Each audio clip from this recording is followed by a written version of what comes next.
the day I got mad. I want to tell you about the day everything changed. I was 65 years old, sitting in my small apartment holding a check for $105. My first Social Security check. Now, most folks my age would have been grateful. Would have said, well, Harlan, you had a good run. Time to settle down and accept what life's given you. But I wasn't grateful. I was furious. I looked at that check and I said to myself, is this it? Is this what my whole life amounts to? $105 a month? I was broke. I'd lost my restaurant. I'd failed at more jobs than most men ever try. And the government was telling me to retire on pocket change. Well, I'll tell you what I did. I got in my car with a pressure cooker, some spice mix, and my white suit. And I started driving. I slept in that car more nights than I can count. I was rejected over 1,000 times. But I refused to give up. And that decision, that anger, changed everything. This is my story. The story of how I built a global empire starting at age 65. If you think you're too old or it's too late for you, well, I'm here to tell you you're wrong. Let me show you why. I was born September 9th, 1890 in Henryville, Indiana. My daddy died when I was just 5 years old. One day he was there, the next he was gone, and suddenly everything changed.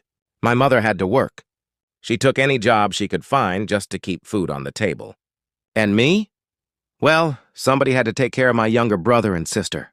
That somebody was me. I was 5 years old and I became the man of the house. While other boys were out playing, I was learning to cook. By age 7, I could bake bread, prepare vegetables, cook meat. It wasn't because I loved cooking, it was because we had to eat. That's where I learned you do what you have to do to survive. Then Mama remarried. I thought maybe things would get better. They didn't. My stepfather was a violent man. He beat me regularly. That house stopped being a home and became something I needed to escape. So at 12 years old, I left. Just walked out the door and never looked back. I had no education past 6th grade. No money. No connections. Just anger in my gut and a stubborn refusal to quit. I had to grow up fast. When you're the man of the house at 5, you don't get to be a child. Looking back, I can see how that hardship shaped me. It made me tough. It made me a fighter. And believe me, I would need every bit of that fight in the years to come. 40 years of trying and failing. Now I'm going to tell you about what I call my wilderness years, 40 years, where I tried just about everything and failed at most of it. Here's a partial list of my failures. At 12, I worked as a farmhand, backbreaking work for almost no pay. At 15, I became a streetcar conductor in New Albany, Indiana. Then I got a job as a railroad fireman. Thought I'd finally found something. Got fired for insubordination. I had a temper. And I didn't take well to being bossed around unfairly. I joined the Army, served in Cuba for 6 months. That didn't last either. I studied law by correspondence, practiced in justice of peace courts. You'd think that would have worked out, right? Nope. I got into a fistfight with my own client in the courtroom. That ended my legal career real quick. I sold insurance. I sold Michelin tires. The company went bankrupt. I ran a ferry boat service. Failed. I opened a service station. It burned down. Every time I thought I'd found my path, something went wrong. But here's the thing, I never saw myself as a failure. I saw myself as a man who hadn't won yet. There's a difference. I made a resolve back then that I was going to amount to something if I could. And no hours, nor amount of labor, nor amount of money would deter me from giving the best that there was in me. I've kept that promise my whole life. But that resolve was about to be tested harder than ever before. In 1909, I married Josephine King. We had 3 children together, Margaret, Harlan Jr., and Mildred. For nearly 40 years, Josephine stood by me through all my failures, all my moving around, all my crazy schemes that never panned out. But I'll be honest with you, I wasn't an easy man to live with. I had a volcanic temper. When things went wrong, I'd curse something fierce. I was consumed by my work, always chasing the next opportunity. Convinced the next town would be different, the next business would succeed. I moved my family constantly. Every time a business failed, we'd pack up and try somewhere else. That takes a toll on a woman, on children. They needed stability. I gave them uncertainty. In 1947, Josephine had had enough. After 38 years of marriage, she divorced me. I was 57 years old. My marriage was over. My children were grown and had watched me fail their entire lives. I was running a small restaurant in Kentucky, barely getting by. I won't lie to you, that hurt. That hurt deep. When you realize you've spent 40 years failing at business and failed at the most important thing, your family, it makes you question everything. But I didn't give up. I remarried a year later Claudia Leddington, who worked at my restaurant. Good woman. She believed in me when I had precious little reason to believe in myself. And I kept working on my chicken recipe, kept perfecting it, testing different cooking methods. Because if there was one thing I knew how to do, it was keep going. I had no idea that within a few years I'd lose everything again. But this time, it would lead to my greatest triumph. By the 1950s, I was finally experiencing something that felt like success. My restaurant in Corbin, Kentucky had become known for my fried chicken. I'd developed a special recipe 11 herbs and spices, and I guarded that recipe like gold. But the real innovation was the pressure cooker. See, traditional fried chicken took 30 minutes to cook. That's too long for a restaurant. But with my pressure cooking method, 8 minutes. Perfect, crispy, juicy chicken in 8 minutes. In 1952, Governor Lawrence Weatherby made me an honorary Kentucky Colonel for my contributions to the state's cuisine. From that point on, I was the Colonel. I liked that. It had a ring to it. I was 62 years old. I had a successful restaurant. I had respect. I thought, finally, Harland, you made it. Then the government built a new highway. In 1956, Interstate 75 opened, and it bypassed Corbin completely. Overnight, the traffic that kept my restaurant alive disappeared. Within months, I had to sell at auction. After paying my debts, I was left with nothing. Well, not quite nothing. I had that $105 Social Security check. I was 65 years old. Broke. No business. No prospects. And that's when I got mad. I was really mad. I said, there has to be a way I can do something.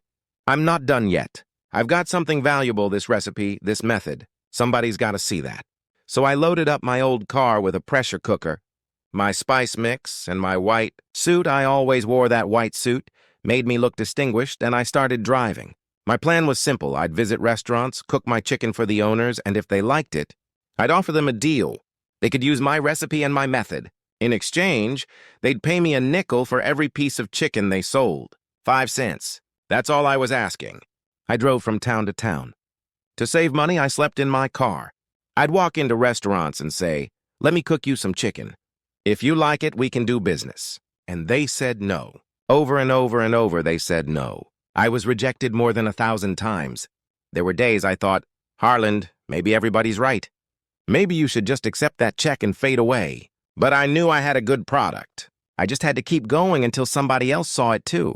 I was 65, sleeping in my car, getting rejected daily. But I refused to quit. And you know what? That stubbornness saved my life. Because finally, somebody said yes. Pete Harmon ran a restaurant in Salt Lake City. In 1952, he tried my chicken. He loved it. He said yes. Pete came up with the name Kentucky Fried Chicken. I thought it was perfect. And his sales? They went through the roof. He couldn't keep up with the demand. That first yes changed everything. Word spread. Other restaurant owners heard about Pete's success. Suddenly, I wasn't begging people to try my chicken, they were seeking me out. By 1964, just 8 years after I lost everything I had, over 600 franchises across the United States and Canada. I was traveling 200,000 miles a year, visiting franchises, making sure they were doing it right, promoting the brand. That same year, at age 74, I sold the company for $2 million. But I kept the Canadian franchises, and I remained the face of the brand. From broke at 65 to a multi-millionaire at 74. 9 years. That's all it took. But I didn't retire. Are you kidding? I spent the next 16 years traveling the world, meeting customers, checking on franchises. If I visited a restaurant and the chicken wasn't up to my standards, I let them know. Once I called a franchise's gravy wallpaper paste right to their face. Quality mattered to me. Still does. My name was on every bucket that meant something. I used to say there's no reason to be the richest man in the cemetery. You can't do any business from there. I worked until the day I died in 1980 at age 90. I spent the last 25 years of my life building something that would outlive me. And it has. So what do I want you to take from my story? First, your past doesn't define your future. I failed for 40 straight years. Railroad jobs, legal practice, insurance, tires, ferries, service stations, all failures. But every single failure taught me something. Every setback made me tougher. When my moment finally came, I was ready. Second, it's never too late. I built my empire at 65. 65! Most people are thinking about retirement at that age. I was just getting started. The best years of my life came after 60. Let that sink in. Third, anger can be fuel. I wasn't driven by hope or optimism when I started driving around with my pressure cooker. I was angry. That anger gave me the energy to knock on door after door after door. Fourth, persistence beats everything. I wasn't the smartest businessman. I didn't have fancy degrees or important connections. What I had was the ability to hear no 1,009 times and still knock on door number 1,010. That's what made the difference. Fifth, never compromise on quality. Even after I sold the company, even after I became rich and famous, I never stopped caring about the product. My name was on it. That meant it had to be right. Always. I learned early that one has to remember that every failure can be a stepping stone to something better. I lived that truth. Today, and I wish I could see it, there are over 25,000 KFC restaurants in more than 145 countries. Millions of people eat my chicken every single day. The brand is worth billions. So listen to me if you're sitting there thinking you're too old, or it's too late, or you've failed too many times, stop it. I turned a $105 Social Security check into a multi-million-dollar fortune, and if I could do it, so can you. Your age is just a number. Your past failures are just lessons.